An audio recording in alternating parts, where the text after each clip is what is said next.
স্থানীয় সময় সোমবার নয়াদিল্লিতে ভারতের প্রধানমন্ত্রী নরেন্দ্র মোদী ও সংযুক্ত আরব আমিরাতের প্রেসিডেন্ট শেখ মোহাম্মদ বিন জায়েদ আল নাহিয়ানের বৈঠক হয়েছে। এতে দুই দেশের দ্বিপাক্ষিক সম্পর্ক উন্নয়নের পাশাপাশি বিভিন্ন গুরুত্বপূর্ণ বাণিজ্যিক চুক্তিও সই করেন দুই নেতা।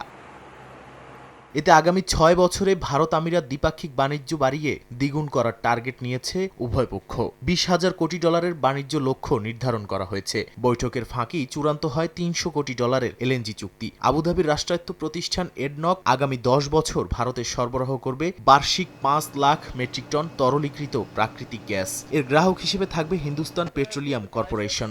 এডনক জানায়, এই চুক্তির মাধ্যমে ভারতের সঙ্গে তাদের মোট চুক্তির মূল্য ছাড়ালো ২,০০০ কোটি ডলার। ভারত এখন আমিরাতের সবচেয়ে বড় এলএনজি ক্রেতা। জ্বালানি নিরাপত্তায় দিল্লির জন্য এই চুক্তিকে বড় কৌশলগত সাফল্য হিসেবে দেখছেন অনেকে। এমনকি চুক্তির কার্যকারিতা ২০২৮ সাল থেকে শুরু হবে বলেও জানায় তারা। বাণিজ্যের পাশাপাশি প্রতিরক্ষা সম্পর্কেও অগ্রগতি হয়েছে। কৌশলগত প্রতিরক্ষা সম্পর্কের লক্ষ্যে সামরিক চুক্তি সই করেছে দুপক্ষ।